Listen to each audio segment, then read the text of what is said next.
নির্বাচন কমিশনের অবস্থা হয়েছে এখন সবাই মিলে নির্বাচন কমিশনের গলা টিপে ধরার মতো অবস্থা। এনসিপি মনে করেন যে সরকারি দল হিসেবে তাদেরকে অনেকে মনে করেন, এবং ডক্টর ইউনূস তো এই দলটাকে গড়ে তোলার ব্যাপারে তার যথেষ্ট সহানুভূতি এবং তার উৎসাহ, তার ইচ্ছা সব কিছুই তো উনি প্রকাশ করেছেন। গণভোটে কাউকে আনা এটা কঠিন কাজ এবং কেউ আসতে চায় না।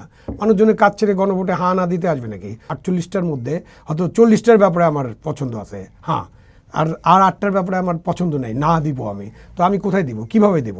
18 সালে তো রাতের বেলা ভোট হয়েছে, কিন্তু রাতের বেলা ভোট প্রমাণ করার জন্য বিরোধী দলকে যেভাবে কাজটা করতে হতো তারা কিন্তু সেভাবে কাজটা করতে পারেনি। 24-এ তো আমি তুমি ডামি নির্বাচন হয়েছে। ওই সরকারে গেলে আমাদের চশমাটা বোধহয় বদলে যায়।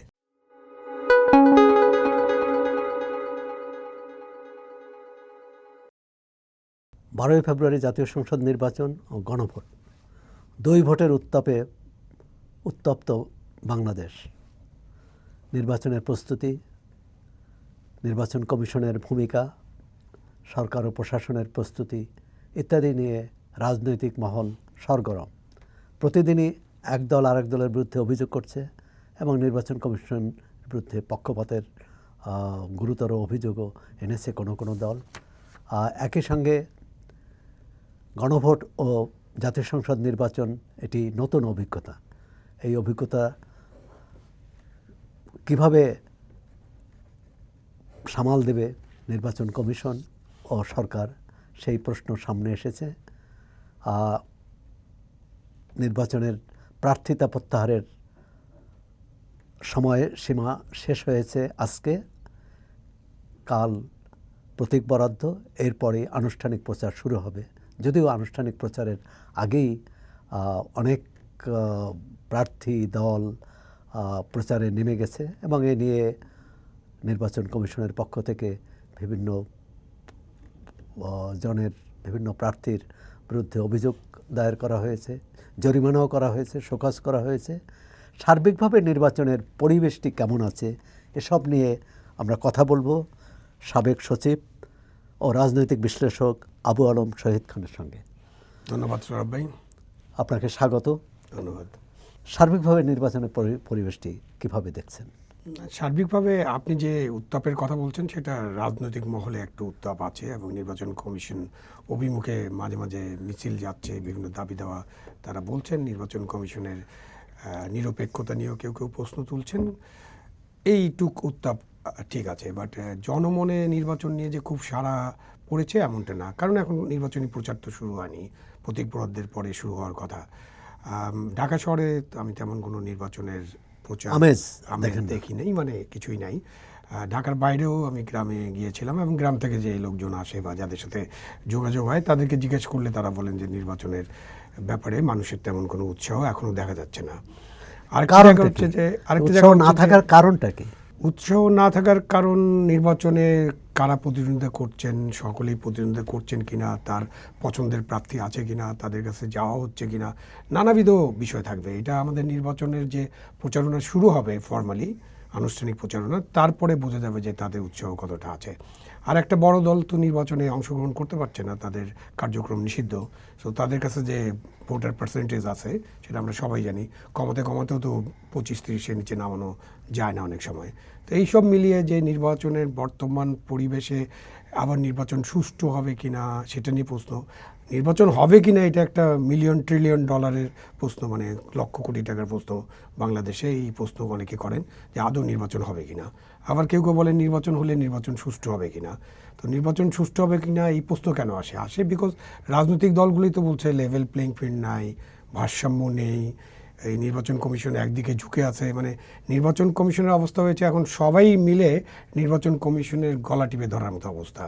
মানে যে সরকারের পক্ষে যে দলগুলো ছিল, মানে এনসিপি মনে করেন যে সরকারি দল হিসেবে তাদেরকে অনেকে মনে করেন, এবং ডক্টর ইউনূস তো এই দলটাকে গড়ে তোলার ব্যাপারে তার যথেষ্ট সহানুভূতি এবং তার উৎসাহ, তার ইচ্ছা সব কিছুই তো উনি প্রকাশ করেছেন। এটা প্রকাশ। এই অবস্থায় মানে এনসিপি নিজেই বলে যে এই অবস্থায় নির্বাচন কমিশনের পক্ষে নিরপেক্ষভাবে এবং বস্তুনিষ্ঠভাবে দায়িত্ব পালন করা সম্ভব কি? নির্বাচন কমিশন নিয়ে আমাদের আলোচনা গত 15-20 বছর যদি আমরা ধরি, বা আমরা পুরো পিরিয়ডটাই ধরি 55 বছর, তাহলে নির্বাচন কমিশন সম্পর্কে আমাদের আলোচনার একটা বটম লাইন হচ্ছে, নির্বাচন কমিশন যেভাবে গঠন করা হোক, যাদেরকে নিয়ে গঠন করা হোক, তারা যতই দলনিরপেক্ষ হন, তাদের যতই মেরুদণ্ড সোজা বা বাঁকা কী থাকবে না থাকবে, সব কিছুর পরে নির্বাচন কমিশনের পক্ষে এইরকম জাতীয় নির্বাচন তাদের পক্ষে একা নিরপেক্ষভাবে এবং একা ঠিকভাবে সুষ্ঠুভাবে করা সম্ভব নয়। এটা আমরা সবাই জানি। শুধু নির্বাচন কমিশনকে দোষারোপ করার সংস্কৃতি থেকে আমাদেরকে বেরোতে হবে সবসময়। কারণ নির্বাচনটা হচ্ছে, আপনি কালকের নিউজ তো দেখেছেন যে আমাদের জেনারেল জাহাঙ্গীর সাহেব বলছেন না, 9 লক্ষ থাকবে আপনার আর্ম ফোর্সেস থেকে থাকবে, পুলিশ থাকবে, বিভিন্ন বাহিনীর শুধু 9 লক্ষ লোক থাকবে। এই 9 লক্ষ লোকের তো নির্বাচন কমিশনের অধীনস্থ না। এরপরে আছে আপনার প্রশাসন, তো প্রশাসনের যারা থাকবেন, এরপরে আছে আমাদের যারা ভোট গ্রহণ প্রক্রিয়ার সাথে থাকবেন, polling officer, assistant polling officer, presiding officer, এরা সবাই আসবেন বিভিন্ন সরকারি সংগঠন থেকে, সরকারি কাজে যারা আছেন তারা। তার বাইরে ব্যাংকের কর্মচারীরাও থাকতে পারেন, প্রাইভেট ব্যাংকের কর্মচারীদের এবারকে রাখা হচ্ছে না, এরকম একটা অভিযোগের প্রেক্ষিতে। তো এই সব মিলিয়ে 14 লক্ষ 15 লক্ষ মানুষ এবার থাকবে। এমনিতে আমরা বলতাম 12 লক্ষ, নর্মালি 12 লক্ষ থাকবে। তাহলে 9 লক্ষ যদি আইন শৃঙ্খলা রক্ষাকারী বাহিনীর সদস্য হয়, তাহলে এটার 15 লক্ষ মানুষ থাকবে। তো 15 লক্ষ মানুষকে নির্বাচন কমিশনের 5 জন কমিশনারের পক্ষে বা নির্বাচন কমিশনের হেডকোয়ার্টার থেকে এটাকে সকলকে নিয়ন্ত্রণ করা তো সম্ভব না। সুতরাং নির্বাচন সরকারের ভূমিকা কী হবে? সরকারের ভূমিকা নিরপেক্ষ থাকতে হবে। সরকার নিরপেক্ষ আছে কিনা এটা নিয়েও তো প্রশ্ন আছে, মানে প্রশ্ন করেন লোকজন, যে অনেক সময় বলে যে সরকার হা না ভোটের ব্যাপারে সরকারের যে বিভিন্ন প্রধান উপদেষ্টা নিয়েও তো কালকে হাঁ পক্ষে ভোট চেয়েছেন। চাইতেই পারেন, উনি একজন ভোটার, সেভাবে চাইতেই পারেন। বাট সরকার যখন ভোট চায়, সরকারি কর্মকর্তারা যখন ভোট চাইবে, সরকারি প্রত্যেকটা অফিসে যখন হাঁ ভোটের পক্ষে আপনি করবেন, প্রচার করবেন। আমি কালকে একটা ব্যাংকে গিয়েছিলাম, ব্যাংকের দরজায় বড় বড় করে পোস্টার লাগানো আছে, আপনাদের প্রেস ক্লাব অগ্রণী ব্যাংক, নামই বলে দিলাম কেন, আরও অন্যান্য ব্যাংকে নিশ্চয়ই আসছে, সেখানে 2টা বড় বড় পোস্টার, হায়ের পক্ষে ভোট দেন, অমুক পক্ষে ভোট দেন। তো নায়ের কথা তো কেউ বলে না। তো নায়ের পক্ষ মানে হা না হইলেও তো হা না আছে এখানে, তাই না? একটা মানে সরকার তো এখানে বিকল্প রেখেছে যে আপনি হায়ের পক্ষেও দিতে পারেন, নায়ের পক্ষেও দিতে পারেন। সরকার না আবার সরকারই যখন হায়ের পক্ষে প্রচার করছে, তখন এটা নিয়ে তো একটা আলাপ আলোচনা চলবে এবং এটা নিয়ে প্রশ্ন উঠবে, বিতর্ক চলবে এবং সেই হাঁ ভোটে আমরা বোধহয় অন্য জায়গায় চলে যাচ্ছি, ড্রিফট করে যাচ্ছি কিনা জানি না। যে হাঁ ভোটের যে কোশ্চেন, সাধারণত আমরা যে হানা ভোট দেখছি গণভোট, এবং আমরা জানি, আপনিও জানেন, গণভোট একবার জেনারেল জিয়ার সময় হয়েছিল, জেনারেল এরশাদের সময় হয়েছিল, শাহাবুদ্দিন বেগম খালেদা জিয়া প্রধানমন্ত্রী হয়েছিলেন, তখন একবার গণভোট হয়েছিল। মানে গণভোটে মানুষকে, আমি তো 83 সালে চাকরিতে জয়েন করেছি, সুতরাং আমি ভোটগুলো দেখেছি। গণভোটে কাউকে আনা এটা কঠিন কাজ, এবং কেউ আসতে চায় না। মানুষজনের কাজ ছেড়ে গণভোটে হা না দিতে আসবে নাকি? প্রশ্ন ছিল কিন্তু একটা সিম্পল কোশ্চেন। আর এবার গণভোটের কোশ্চেন হচ্ছে, স্বাধীন মালিক বলছে 48টা কোশ্চেন, মানে 4টা ভাগে মোট 48টা কোশ্চেন স্বাধীন মালিক এটা ব্যবচ্ছেদ করছেন, মানে প্রায় 50-এর কাছাকাছি কোশ্চেন। ধরেন আমি একজন ভোটার, আমি কিন্তু এখন পর্যন্ত গণভোটের কোশ্চেন সবগুলো পড়ে দেখতে পারিনি, এবং আমার পক্ষে এই ব্যবচ্ছেদটা করা সম্ভব হয়নি। তা আমি যখন ওই আমাদের 12 কোটি ভোটারের কথা চিন্তা করি, এবং ভোটার এডুকেশন কেমন আছে এটা আমরা সবাই জানি, এটা নিয়ে আলাপ আলোচনা করার দরকার নেই। সো তারা কিভাবে এই কোশ্চেনগুলো ব্যবচ্ছেদ করে হায়ের পক্ষে বা নায়ের পক্ষে ভোট দেবেন? আমার জন্য হতে পারে যে আমি একটা ব্যাপারে 48টার মধ্যে হয়তো 40টার ব্যাপারে আমার পছন্দ আছে, হ্যাঁ, আর 8টার ব্যাপারে আমার পছন্দ নেই, না দিব আমি। তো আমি কোথায় দিব, কিভাবে দেব? এই যে হানা ভোটের যে কোশ্চেন এবং হানা ভোটের যে প্রচার, এখানে বিশাল কনফিউশন। এবং ওই যে আপনি যেটা আপনার প্রারম্ভিক কথায় বলছিলেন যে এই 2টা ভোট একসাথে করতে যে ইলেকশন কমিশন একটা চ্যালেঞ্জের মুখে পড়ছে কিনা, হ্যাঁ, অবশ্যই একটা চ্যালেঞ্জের মুখে ইলেকশন কমিশন আছে। তবে ভোট হতে হবে সমস্ত রাজনৈতিক দল যারা অংশগ্রহণ করছে তারা যদি সহযোগিতা করেন, আমাদের সেনাবাহিনী, পুলিশ, আনসার, বিজিবি, নৌবাহিনী, মানে যারাই আছেন ভোটের দায়িত্বে, বিশেষ করে প্রতিযোগী রাজনৈতিক দলগুলোর এই মুহূর্তে যে মনোভাব, প্রত্যেকেই প্রত্যেকের বিরুদ্ধে অভিযোগ করছে, এবং জবরদস্তির অভিযোগ, কি বলে, প্রতারণার অভিযোগ, এবং প্রভাব বিস্তারের অভিযোগ, এবং সর্বশেষ উদাহরণ সেটা হচ্ছে পোস্টাল ব্যালট নিয়ে। এবং একটা কেলেঙ্কারি হলো যে পোস্টাল ব্যালট যাওয়ার কথা ভোটারের কাছে, সেটা একটা নির্দিষ্ট ঠিকানায় শত শত পোস্টাল দেখে মনে হলো যে ইউনিভার্সিটি রেজিস্টার্ড গ্র্যাজুয়েটের ভোট হতো না, তার হাজার হাজার ভোটের ঠিকানা থাকতো একটা কলেজ এক সময়, বোরহানুদ্দিন কলেজ, নামই বলে দিই, শেখ বোরহানুদ্দিন কলেজ। কারণ ওইখানে তারা অনেক রেজিস্টার্ড গ্রাউন্ডে 2, 3, 4, 5 হাজার, তো সব ব্যালট ওই বুরহানুদ্দিন কলেজে যেত এবং ওখানে ব্যালট কারো কাছে যেত না, ওখান থেকে সব করা হতো। এটা অভিজ্ঞতার অভাব না উদ্দেশ্যমূলক বলে মনে করেন? পোস্টাল ব্যালট তো একেবারেই নতুন, এটা অভিজ্ঞতার অভাব তো আছেই আমাদের পোস্টাল ব্যালট আমরা কখনো মানে বাইরের, এটা বিদেশের, দেশে পোস্টাল ব্যালট তো খুব ব্যবহার হয়নি, ব্যবহার হওয়ার মানে সুযোগ ছিল, আমরা কখনো এটা প্র্যাকটিস করি নাই। তো এটা অভিজ্ঞতার অভাব এবং অবশ্যই এখানে কোনো ষড়যন্ত্রও থাকতে পারে। এটাকে ষড়যন্ত্র বলতে পারেন, অথবা এটা ইচ্ছাকৃত বলতে পারেন, অথবা কোনো দল এটাকে ব্যবহার করছে, সেই দল অনেক অ্যাক্টিভ, অন্য দলেরা অ্যাক্টিভ না, সেই দলের লোকেরা ধরেন কি হতে পারে, মানে আমরা যদি একটু সাধারণভাবে দেখি, খুব একটা ক্রিটিক্যালি না দেখি, তাহলে আপনার অধীনে 100 জন শ্রমিক কাজ করে, একজন কোঅর্ডিনেটর আছে, তাই না? এরকম বিদেশে যখন কথা বলি আমরা, তখন ওই 100 জনের পোস্টাল ব্যালট তো তারা বিভিন্ন জায়গায় থাকে, একই ঠিকানা থাকতে পারে, ওই তার ঠিকানা চলে যেতে পারে, তিনি ওই ঠিকানাটা ব্যবহার করেছেন। সো এটা চেক করা হয়নি, চেক ব্যাক করা হয়নি, যে আপনি যেমন ঠিকানা অনুযায়ী পোস্টাল ব্যালটটা চেক করবেন, সেটা যদি ভালোভাবে চেক করা যেত, আপনার যদি আইটি সিস্টেমটা স্ট্রং হতো, তাহলে প্রত্যেকের ঠিকানা আলাদা আলাদাভাবে পোস্টাল ব্যালট পাঠানোর সুযোগ আছে। এবং পোস্টাল ব্যালট কিন্তু ভোট হয়, এবং আমেরিকায় তো লক্ষ লক্ষ ভোট পোস্টাল ব্যালটে পড়ে এখন, যেহেতু কালোদেরকে ভোট দেওয়ার ক্ষেত্রে নানান বাধা দেওয়া হতো, সেই জন্য কালো মানুষেরা যারা আছে তারা পোস্টাল ব্যালট বেশি ব্যবহার করেন, লাইনে বেশিক্ষণ দাঁড়াতে হয় না। যারা বাইরে চাকরি করেন, ডিফেন্সের অন্যান্য ইয়াতে চাকরি করেন সরকারি, তারা পোস্টাল ব্যালটে ভোট দেন। তো পোস্টাল ব্যালট কিন্তু ইউরোপ, আমেরিকা, কানাডা এইসব দেশে, অস্ট্রেলিয়াতে এখন খুব পপুলার হচ্ছে। এবং অনেক দেশে, বিশেষ করে অস্ট্রেলিয়ায়, আপনি ভোটের নির্ধারিত দিনের আগেও ভোট দিয়ে আসতে পারেন। একটা কিন্তু সেই বাক্সটা নির্ধারিত বাক্স থাকবে, মানে আপনার বিশ্বাস সেখানে এটা আস্থার বিষয়। 1 মাস আগে ভোট দিতে পারেন, 1 মাস আগে। ইভেন আমরা অস্ট্রেলিয়া, কানাডা, আমেরিকা যাবো কেন, আমরা ইন্ডিয়ার কথাই চিন্তা করি। ইন্ডিয়াতে যে লোকসভা নির্বাচন হয়, এটা তো ওভার দি মান্থ হয়, 2 মাস ধরে হয়, এবং এক জায়গায় হয়ে যায়। এবং আপনার ইভিএম মেশিনটা, ওইটাও একটা আস্থা, ইভিএম মেশিনটা জেলা শাসকের তত্ত্বাবধানে থাকে। ওখানে তো আবার জেলা প্রশাসক বলে না, আমরা জেলা প্রশাসক বললেই আমাদের মাথা গরম হয়ে যায়। ওখানে জেলা শাসকের তত্ত্বাবধানে থাকে এবং তাকে লোকজন বিশ্বাস করে যে সে ইভিএম মেশিনে কোনো কারচুপি করবে না। আমরা ইভিএম চালু করেও তো ব্যর্থ হয়েছে পুরোপুরি। হ্যাঁ, আমরা ব্যর্থ হয়েছি, বাট তারা তো, হ্যাঁ, ইভিএম মেশিন নিয়ে তো অনেক কথাবার্তা হতে পারে, টেকনিক্যাল গ্লিচেস থাকতে পারে। ইভিএম মেশিনে ইন্ডিয়াতেও অনেক কথাবার্তা হচ্ছে, ইভিএম মেশিন নিয়ে কথাবার্তা হচ্ছে, বাট ইভিএম মেশিন একটা সিস্টেম, যে সিস্টেমটা তো আধুনিক, আইটি বেসড, এটাকে আরও আলোচনা করে দেখা যেতে পারে। এর মধ্যে কোনো কোনো দল অভিযোগ করছে যে নির্বাচন যদি ভারসাম্যপূর্ণ না হয়, তাহলে তারা নতুন করে চিন্তা করবে। কোনো কোনো দল বলছে যে নির্বাচনে থাকবো কি না, সেটাও দেখার বিষয়। তাহলে এই যে যখন অনাস্থার পরিবেশ, সেটাকে আস্থায় ফিরিয়ে আনার আগামী এই 3 সপ্তাহের মধ্যে সম্ভব হবে কি?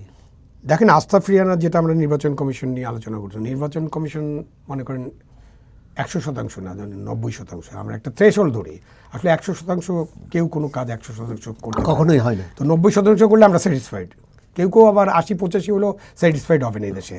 তো 90% কাজও যদি নির্বাচন কমিশন ঠিকঠাক মতো করে, আর যদি সরকার তার কাজটা, দায়িত্বটা ঠিকমতো পালন না করে, যদি আইন শৃঙ্খলা বাহিনীর সদস্যরা তার দায়িত্ব ঠিকমতো পালন না করে, যদি আমাদের প্রিজাইডিং অফিসার, পোলিং অফিসাররা তাদের দায়িত্ব ঠিকমতো না পালন করে, সবাই না, মানে কেউ না কেউ যদি পালন না করে, যদি রাজনৈতিক দল যারা পালন করতে গেলে বাধাগ্রস্ত হয়, হ্যাঁ, তারা যদি পালন না করে, রাজনৈতিক দলগুলো, বড় স্টেক হোল্ডার যারা নির্বাচনে প্রতিদ্বন্দ্বী প্রার্থী, তারা যদি তার দায়িত্ব ঠিকমতো পালন না করেন, তাদের ক্যাডার সমর্থক তারা যদি ঠিকমতো দায়িত্ব পালন না করেন, মানে ভোটকে শান্তিপূর্ণ রাখার ব্যাপারে যে দায়িত্ব, সেই দায়িত্বটা না পালন করেন, তাহলে তো নির্বাচনের ব্যাপারে নানান কোশ্চেন উঠবে। আর ভারসাম্যর কোশ্চেন তো আপনি যে কোনো সময় তুলতে পারেন। আমাদের দেশের ইয়েটাই হলো যে আপনি নির্বাচনে আপনার পরাজিত হলেই আপনি অভিযোগ আনবেন, আমার বিরুদ্ধে নির্বাচন কমিশন কাজ করেছে, আমার বিরুদ্ধে প্রশাসন কাজ করেছে, পুলিশ কাজ করেছে, হয়তো কাজও করে কোনো কোনো সময়, বাট একটা ঢালাও অভিযোগ তো থাকেই বিভিন্ন দলের যে নির্বাচন সুষ্ঠু হয়নি।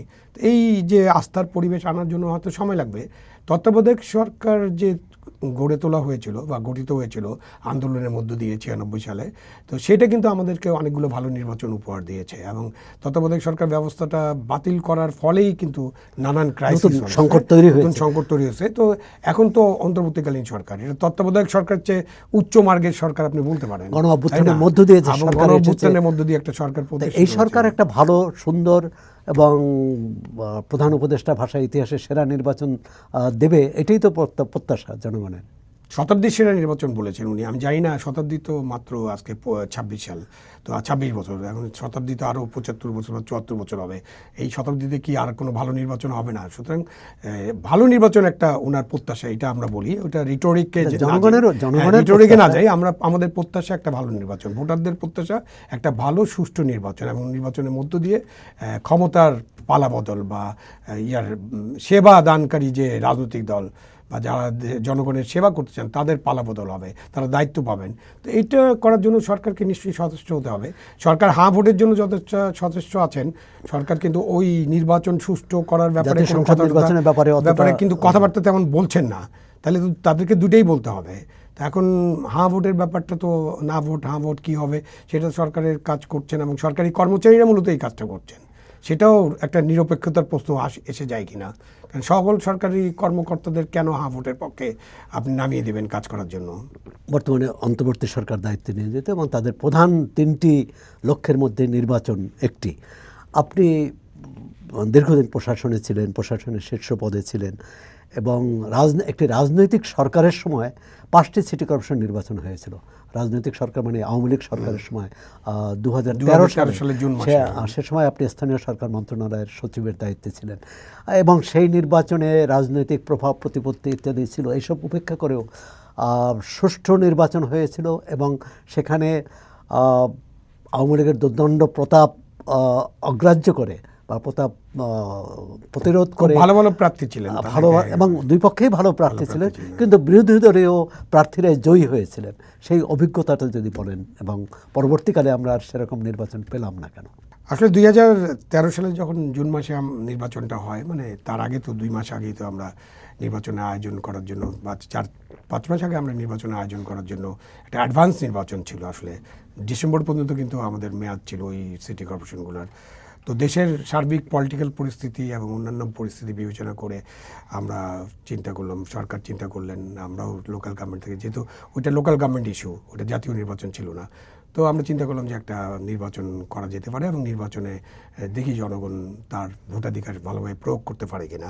তো সেই অনুযায়ী আমরা কিন্তু মানে এটা ধরেন আমলাদের পক্ষ থেকে তো প্রস্তাবটা যায়, এবং আমি তখন সচিব ছিলাম, আমরা প্রস্তাব দিই যে একটা নির্বাচন করা যেতে পারে, এই নির্বাচনগুলো আমরা করে ফেলতে পারি।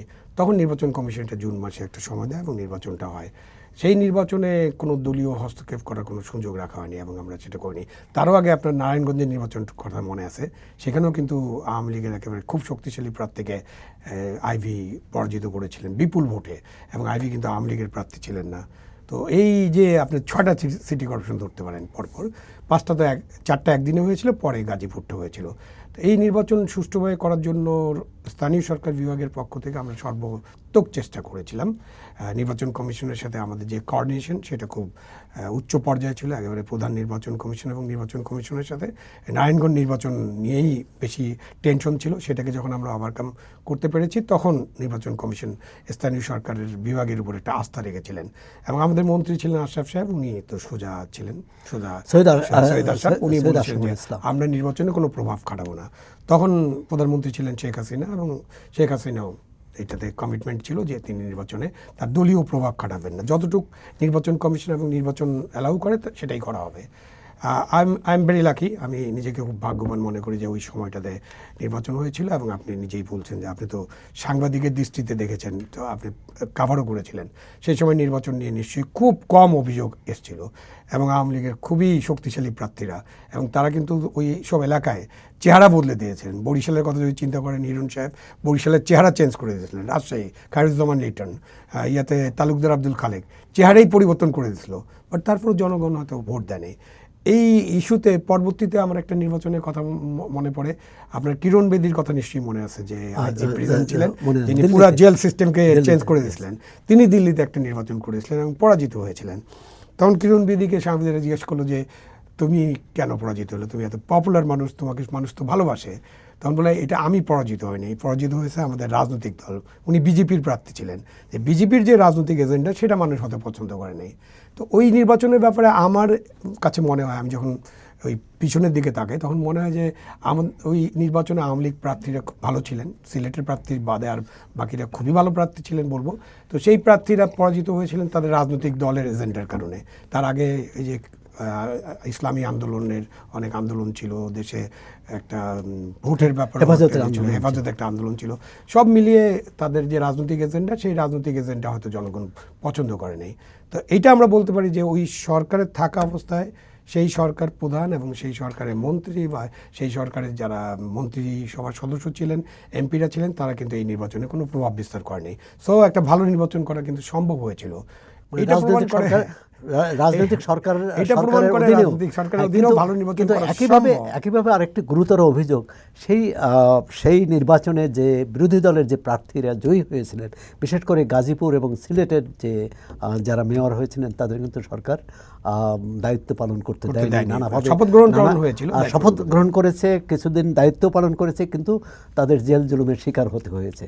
মানে এটা খুব দুঃখজনক ঘটনা। যদিও এটা 14 সালেও হয়নি, এটা 14 সালের পরে হয়েছে। মানে আমি 13-র 14 সালে এটা হয়েছে। আমি 13-র 14-তে আমাদের নির্বাচন হয়েছিল, জাতীয় নির্বাচন নির্বাচন পাইনি। আমি 13-র শেষের দিকে, মানে 14-র প্রথম দিকে আমি রিটায়ারমেন্টে গিয়েছি। আমি যতদিন লোকাল গভর্নমেন্ট সেক্রেটারির দায়িত্ব পালন করছি, ততদিন কিন্তু আমি একটা আইন আছে, লোকাল গভর্নমেন্টের একটা আইন আছে যে আপনার কোনো নির্বাচিত প্রতিনিধির বিরুদ্ধে যদি থানায় মামলা হয়, চার্জশিট হয় বা থানায় যদি এফআইআর হয়, তাকে আপনি বরখাস্ত করতে পারেন। বাট আমি ওটাকে কালাকানুন মনে করতাম। মানে আইন ছিল, বাট আমি as secretary of the government আমি মনে করতাম যে সেটা একটা কালাকানুন ছিল। কারণ এইভাবে আপনি হলেন, আমার ধারণা ছিল আমরা যেটা আমার যেটা স্ট্যান্ডার্ড, আমরা যেটা ঠিক করেছিলাম আমাদের লেভেলে আলোচনা করে, যে যদি আদালত কর্তৃক চার্জশিট গৃহীত হয়, আদালত যখন চার্জশিটটা নেয় তখন তো আদালত অনেক কিছু বিবেচনা করে নেয়, যদিও এটা নিয়েও প্রশ্ন উঠতে পারে যে আমাদের আদালত ঠিক মতো কাজ করে কিনা। বাট তখন আমরা একটা স্ট্যান্ডার্ড ঠিক করেছিলাম যে আদালত চার্জশিট গ্রহণ করলেই সাসপেনশনে যাবে। সেই কারণে আপনি দেখবেন যে 13 সালে বা 12 সালে 11 সালে আমি যখন লোকাল গভর্নমেন্ট সচিব ছিলাম, তখন কিন্তু বিরোধী দলের 40% মেয়র ছিল বিভিন্ন মিউনিসিপ্যালিটি, ইউনিয়ন পরিষদ। একজন মেয়র, একজন ইউনিয়ন পরিষদ চেয়ারম্যান বা একজন উপজেলা চেয়ারম্যান বা কোনো কমিশনারকে এই কারণে শুধুমাত্র এফআইআর করা হয়েছে তার বিরুদ্ধে, বা পুলিশ একটা মামলা দিয়েছে, এই কারণে তাদেরকে সাসপেন্ড করা হয়নি। এটা একটা স্ট্যান্ডার্ড আমরা মেনটেন করতাম এবং সৈয়দ আশরাফ সাহেব এটা সমর্থন করতেন, যে কারণে উনি মারা গেছেন, তাকে এখন স্মরণ করছি। বাট থাকে না, একটা মন্ত্রী সচিবের যদি একটা ভালো সম্পর্ক থাকে, তখন এই জিনিসগুলো আমাদের নির্বাচন সংস্কৃতির এই ধারা আমরা 90-এর পরবর্তীকালে বিভিন্ন সরকারের সময় দেখেছি। যেমন যখন বিএনপি সরকার ছিল 90-এর পরে, সেই সরকারের সময় ঢাকা সিটি কর্পোরেশন নির্বাচনে আওয়ামী লীগ প্রার্থী জয়ী হয়েছে, চট্টগ্রামে আওয়ামী লীগ প্রার্থী জয়ী হয়েছে। আবার আওয়ামী লীগ সরকারের আমলে খুলনা, সিলেট সহ বিভিন্ন জায়গায় বিরোধী দলীয় প্রার্থী জয়ী হয়েছে।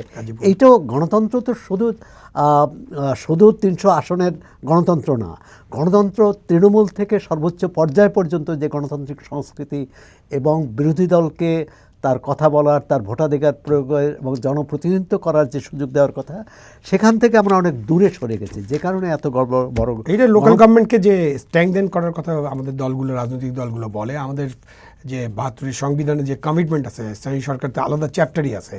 সো আমরা স্থানীয় সরকার তো দেশে দুইটা, আসলে একটা আমাদের ন্যাশনাল গভর্নমেন্ট, কেন্দ্রীয় সরকার, আর একটা হলো স্থানীয় সরকার। কিন্তু আমরা স্থানীয় সরকার ব্যবস্থাকে শক্তিশালী করতে চাই না, আমরা ঢাকাতে সব কেন্দ্রীভূত রাখতে চাই। কেন হলো না? এটা রাজনৈতিক এবং আমলাতান্ত্রিক সিদ্ধান্ত না আমলাতান্ত্রিক? এটা রাজনৈতিক আমলাতান্ত্রিক দুটাই। আপনাকে একটা উদাহরণ দেই, তাহলে আরো ক্লিয়ার হবেন। যেমন আমরা একটা অর্গানাইজেশন করতে চাই, রাজুক করেছি। কেন করেছি? বিকজ রাজুক নামে একটা অর্গানাইজেশন যেটা আছে, সেটার উপরে রাজুকের উপরে কন্ট্রোল হলো পূর্তমন্ত্রী এবং পূর্ত সচিবের, এবং রাজুকের চেয়ারম্যানকে আমি নিয়োগ করতে পারি। সো আমরা এই ধরনের একটা অর্গানাইজেশন পাইলাম। বাট এটা তো আপনি দেখেন, ঢাকা যখন মিউনিসিপ্যালিটি ছিল, চিন্তা করেন, তখন ঢাকা মিউনিসিপ্যালিটি বা যে কোনো মিউনিসিপ্যালিটি, মানে পৌরসভা, তারা কিন্তু যে কাজটা করে, আপনার বাড়ির যে পারমিশন, আপনার বাড়ির ডিজাইন যে অনুমোদন, তাদের একটা ইঞ্জিনিয়ারিং ডিপার্টমেন্ট থাকে, তাদের একটা পানি ব্যবস্থা থাকে। এখন আপনি যে কোনো মিউনিসিপ্যালিটি যে পানি সরবরাহ তাদের নিয়ন্ত্রণে। তো যেই মাত্র এটাকে মহানগর করা হয়, তখন একটা ডেভেলপমেন্ট অথরিটি করা হয়। তখন মন্ত্রী সচিব ডেভেলপমেন্ট অথরিটি মিলে একটা আমরা নেটওয়ার্ক বানাই, যাতে আমাদের হাতে সব কন্ট্রোল থাকে। তো সেইভাবে আমরা স্থানীয় সরকারগুলোকে শক্তিশালী করতে চাই না। স্থানীয় সরকারকে শক্তিশালী করলে, স্থানীয় সরকার যদি শক্তিশালী করা হয়, তাহলে কিন্তু গণতন্ত্র শক্তিশালী হবে ধীরে ধীরে, এবং জনগণ ক্ষমতায়িত হবে অবশ্যই। আর সেখান থেকে আমরা তো অনেক দূরে সরে গেছি, যে কারণে এই এখন একটা কঠিন সংকটের মধ্যে হ্যাঁ, এটা এই আছে সংকট বাংলাদেশ। থেকে বেরোতে হলে আপনার শুধুমাত্র 300 আসনের নির্বাচন বা ভবিষ্যতে যে আরও 400 আসন বাড়তে পারে সেই নির্বাচনটাই হলেই হবে এবং একটা কেন্দ্রীয় সরকার হলেই যে গণতন্ত্র শক্তিশালী হবে এটা ভাবার কোনো কারণ নেই। আমাদের অবশ্যই স্থানীয় সরকার ব্যবস্থাকে শক্তিশালী বিগত করতে হবে। সরকার আমরা 3টি নির্বাচন অন্তর্ভুক্তিমূলক হয়নি, একতরফা হয়েছে, বিনা ভোটে নির্বাচিত হয়েছে, দিনের ভোট রাতে হয়েছে ইত্যাদি অভিযোগ, এবং 3টি নির্বাচনে মারাত্মকভাবে বিতর্কিত। এবারের নির্বাচনে কি সেই অন্তর্ভুক্তিমূলক আমরা ধারণা যে সেটা কি পাচ্ছি? না, অন্তর্ভুক্তিমূলক নির্বাচনের যে কথাগুলো আলোচনা করেন, আমাদের তো অনেক নির্বাচন বিশেষজ্ঞ আছে না, বদিউল আলম মজুমদার তো একজন নির্বাচন বিশেষজ্ঞ এবং উনি নির্বাচন কমিশন সংস্কার কমিশনের সম্ভবত চেয়ারম্যান ছিলেন। প্রধান তো বদিউল আলম মজুমদারের সাথে তো আপনি অনেক টক শো করেছি। তো ধরেন 18 সালে বা 24 সালে বদিউল আলম মজুমদার বা যারা নির্বাচন নিয়ে কাজ করেন আরও অনেকে আছেন যারা এই সরকারের সাথে খুব ঘনিষ্ঠভাবে কাজ করছেন, স্পেশালিস্ট বা তাদেরকে আপনি কনসালটেন্ট বলতে পারেন, মানে বিভিন্নভাবে তাদের যে যোগ্যতা, ওই যোগ্যতা আমার নাই। তো তাদের ভাষায় যদি বলি যে অন্তর্ভুক্তিমূলক নির্বাচন হচ্ছে যে সকল রাজনৈতিক দল সমান সুযোগ পাবে এবং লেভেল প্লেইং থাকবে এবং সবাই করবে এবং ভোটাররা বাছাই করার সুযোগ সুযোগ পাবে, প্রতিদ্বন্দ্বিতামূলক, যে আপনার ভোটার বাছাই করতে হবে আমি এই দল না সেই দলকে পছন্দ করি, অথবা আমি কোনো দল না আমি স্বতন্ত্র প্রার্থীকে পছন্দ করি। তো এই নির্বাচনও আপনি 14তে তো নির্বাচন একটা হয়েছিল, সেটা একতরফা ছিল এটা বলতে পারেন, আবার নির্বাচনে অংশগ্রহণ করে নাই সেটাও একটা পয়েন্ট ছিল, তখন একটা হয়ে গেছে। 18 সালে তো রাতের বেলা ভোট হয়েছে, কিন্তু রাতের বেলা ভোট প্রমাণ করার জন্য বিরোধী দলকে যেভাবে কাজটা করতে হতো তারা কিন্তু সেভাবে কাজটা করতে পারেনি, বাট রাতে ভোট হয়েছে, এটা তো এখন সবাই স্বীকার করেন, আগে কেউ স্বীকার করতো না। 24-এ তো আমি তুমি ডামি নির্বাচন হয়েছে, এটা আমরা অনেকবার আলোচনা করেছি। এখন 26-এ যে নির্বাচন হচ্ছে, ফেব্রুয়ারি মাসের 12 তারিখে যে নির্বাচন হবে, সেই নির্বাচনে তো একটা দল নাই, সেই দলকে আপনি ফ্যাসিবাদী দল বলতে পারেন, ফ্যাসিস্ট দল, সেই দলকে আপনি নিষিদ্ধ করেনি, কিন্তু তাদের কার্যক্রম নিষিদ্ধ করেছেন, যার ফলে সরকার করেছে, যার ফলে তারা নির্বাচনে আসতে পারছে না। তার মানে কি 30-40% ভোটার হয়তো আসতে পারছে না। এখন আমি জানি না কার কাছে কি স্ট্যাটিস্টিক্স আছে, সুতরাং তারা কি করবেন, ভোট দিবেন কিনা, ভোটের বিষয়টা তারা কিভাবে দেখবেন। আর হলো যে আপনি একটু আগে বললেন না যে ব্যালেন্স না হলে, ভারসাম্য না হলে আমরা নির্বাচন করবো না, হ্যাঁ এই নির্বাচন করবো কিনা দেখবো, ওটা একটা আছে। আবার মাঝখানে দেখলাম যে 14 দলকে নির্বাচন থেকে সরাতে হবে, জাতীয় পার্টিকে সরিয়ে দিতে হবে, তাহলে সব মিলে দেখা যাবে যে 50% মানুষের প্রতিনিধিত্ব করে এমন দলগুলো নির্বাচনে থাকবে না, যদি ওইসব ঘটে। তাহলে এই নির্বাচন তো প্রশ্নবিদ্ধ হয়ে যাবে, ইনক্লুসিভ তো হবে না।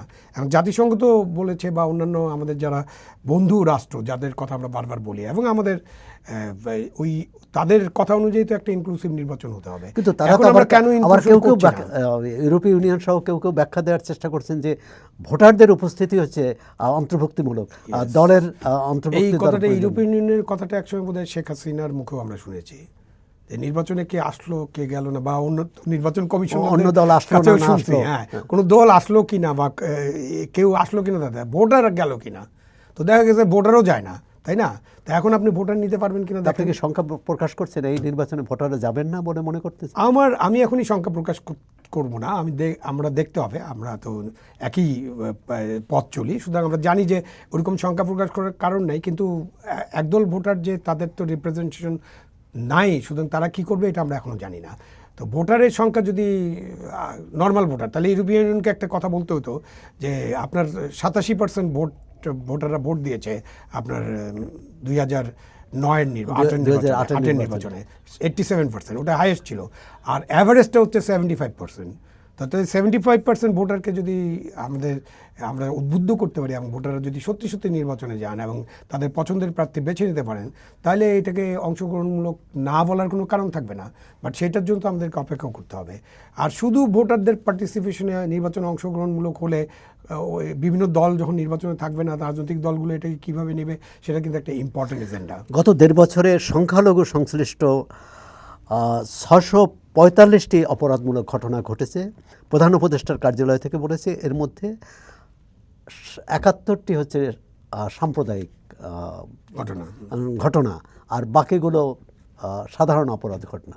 এখন একজন সংখ্যালঘু যখন আক্রান্ত হয়, তিনি কোন রাজনীতি করুন বা না করুন, তিনি ব্যবসা করুন, তার উপর আক্রমণটার মূল লক্ষ্য তো তিনি সংখ্যালঘু বলেই, না হলে হয়তো তিনি আক্রান্ত হতেন না। এই রকম ব্যাখ্যাকে কীভাবে আপনি নেবেন? না, কোনো কোনো সময় তো ব্যক্তিগত কোন্দলের কারণে কোনো ঘটনা ঘটতে পারে, সেটা যদি রিপোর্ট হয়, আর উনি যদি সংখ্যালঘু হন তখন এটাকে সংখ্যালঘুর উপর আক্রমণ হিসেবে বিবেচনা না করে আমাদেরকে ওই অপরাধ থেকে কী কারণে এই অপরাধটা ঘটেছে সেটা দেখতে হবে। বাট এইখানে যেভাবে বলার চেষ্টা করা হয়েছে সেটা না বলে আমাদেরকে সমস্ত অপরাধকে ভালোভাবে দেখতে হবে। মানে অপরাধ ৭১টা হিসেবে সাম্প্রদায়িক দেখে। ঘটনাটা কিন্তু কম না, সেটাও অনেক বেশি। সুতরাং আপনি শুধু এইটা বললেন, আপনি মাজার ভাঙ্গা হয়েছে কতগুলো, আপনি দেশটাকে যে মগের মূল্য পীরের থেকে দরগা মবের ভাঙা মূল্য হয়েছে, বানিয়ে বাউলদের দিয়েছি উপর আমরা, আক্রমণ হয়েছে। তাই না? আপনি মানুষকে পুড়িয়ে ফেলছেন, মারতে মারতে পিটিয়ে একজন সংখ্যালঘুকে আগুন দিয়ে পুড়িয়ে ফেললেন। তো এই যে ঘটনাগুলো ঘটছে, এগুলো আসলে ওই সরকারে গেলে আমাদের চশমাটা বোধহয় বদলে যায়। আমরা ওই যে ভালো গ্লাস, মানে একেবারে পরিষ্কার স্বচ্ছ চশমা আমরা ব্যবহার করি না, তখন একটা কালো চশমা মনে হয় আমরা ব্যবহার করি, এবং তখন অনেক কিছু আমরা ঠিকমতো দেখতে পারি না। এগুলোকেও সেভাবে না দেখে আমি মনে করি যে এগুলোকে যা ঘটেছে বাস্তবতা যাই সেই হিসেবে আইন শৃঙ্খলা রক্ষাকারী বাহিনীকে বলা, কমান্ড করা, তাদেরকে নেতৃত্ব দেওয়া যে এই অপরাধগুলোর ঠিকমতো বিচার করতে হবে। প্রতিটি অপরাধের সে যার বিরুদ্ধে হোক, অপরাধ অপরাধ। এই সরকারের সময় সবচেয়ে বলবো আলোচিত এবং বিতর্কিত বিষয় হচ্ছে মব ভায়োলেন্স, অর্থাৎ সংঘবদ্ধ সহিংসতা। যে কোনো এখন আমরা এটাকে বিতর্কিত বলার মনে সুযোগ নেই। আমি যতজন দেখছি কথা বলছেন, মানে সরকার ছাড়া, সরকারের বাইরে যারা আছেন, মব সংস্কৃতি যারা সমর্থন করেন না, আইনজীবী হোক, সাংবাদিক হোক, টকশোতে যারা রাজনৈতিক বিশ্লেষক হোক, বিভিন্ন রাজনৈতিক দল হোক, তারা বলছেন যে আগে যখন আলোচনা করতাম তখন একটা ভয়ের সংস্কৃতি ছিল, পুলিশ ধরে নিয়ে যাবে, তখন আয়নাঘর থাকতে পারে, তখন আমাদেরকে গুম করে দেওয়ার চেষ্টা হতে পারে, এগুলো জানতাম। এখন কথা বলতে ভয় পাই, কারণ ভয় থেকে ভয়ঙ্কর একটা মব সংস্কৃতির দিকে আমরা চলে গেছি। তো এখন যে কোনো সময় আমাকে খুন করে ফেলতে পারে, মেরে ফেলতে পারে, এরকম একটা জিনিস ওয়ার্ক করে। এবং প্রত্যেকের পরিবার পরিজন আছে, তো প্রত্যেকের আমাদের পরিবার পরিজন কিন্তু আমাকেও আপনাকেও নিশ্চয়ই অনেককেই বলে যে না, আপনারা কথা বলেন না। তার মানে এখন কথা বললে আপনি একটা মবের মূল্যকে চলে যাবেন, আপনাকে যে কোনো সময় তারা আক্রমণ করবে, বা গুপ্ত হত্যাও হতে পারে, এরকম নানান হত্যা তো হচ্ছে দেশে। তো সুতরাং একটা ভয়ঙ্কর পরিবেশের মধ্যে আমরা আছি, ভয়ঙ্কর একটা ভয়ের মধ্যে আমরা বসবাস করছি, আতঙ্কের মধ্যে আছি আসলে। আপনি যেহেতু মবের কথা বলছিলেন, এরকম একটা মবের শিকার আপনিও হয়েছিলেন।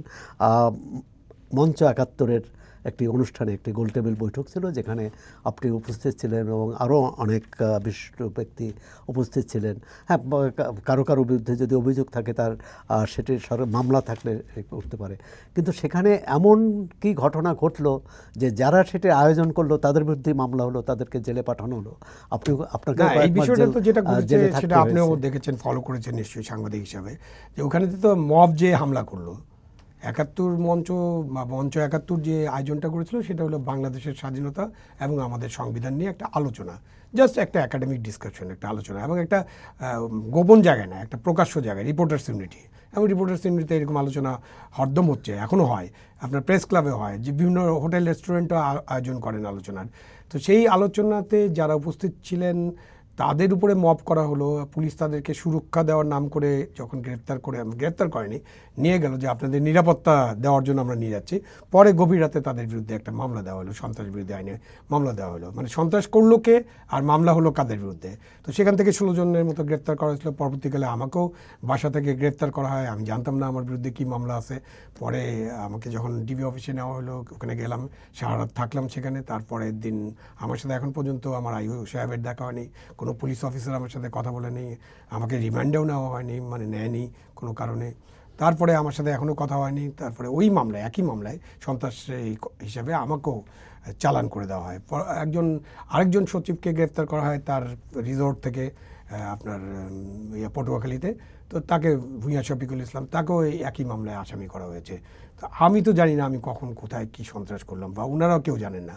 এবং ওনাদের বিরুদ্ধে তখনও, আপনি যেটা বললেন, তখনও অন্য কোনো মামলা ছিল না, এখন এইটাই মামলা আছে, এই সন্ত্রাস দমন আইনে একটা মামলা, যে ওনারা একটা সেমিনারের আয়োজন করেছিলেন। এখন আপনারা যারা শুনছেন, এবং পুলিশ যদি কেউ শুনে থাকেন, আমার আইও সাহেব যদি শুনে থাকেন, তিনি এবং আমাদের আইনজীবী যারা আছেন, সরকারের আইনজীবী, আমার আইনজীবী তো আমার পক্ষে নিশ্চয়ই কথা বলবে, এটা যেহেতু মামলা। যারা সন্ত্রাস করলেন তাদের বিরুদ্ধে কোনো মামলা হলো? তাদের তো কাউকে গ্রেফতারই করা হয়নি নিশ্চয়ই। মামলা হয়েছে, ভিডিও ফুটেজ আছে না, আমি জানি না মামলা হয়নি। ভুক্তভোগী হিসেবে আপনারা মামলা করেছেন? মামলা আমরা করিনি, এটা তো পুলিশের দায়িত্ব, পুলিশই মামলা করতে পারতো।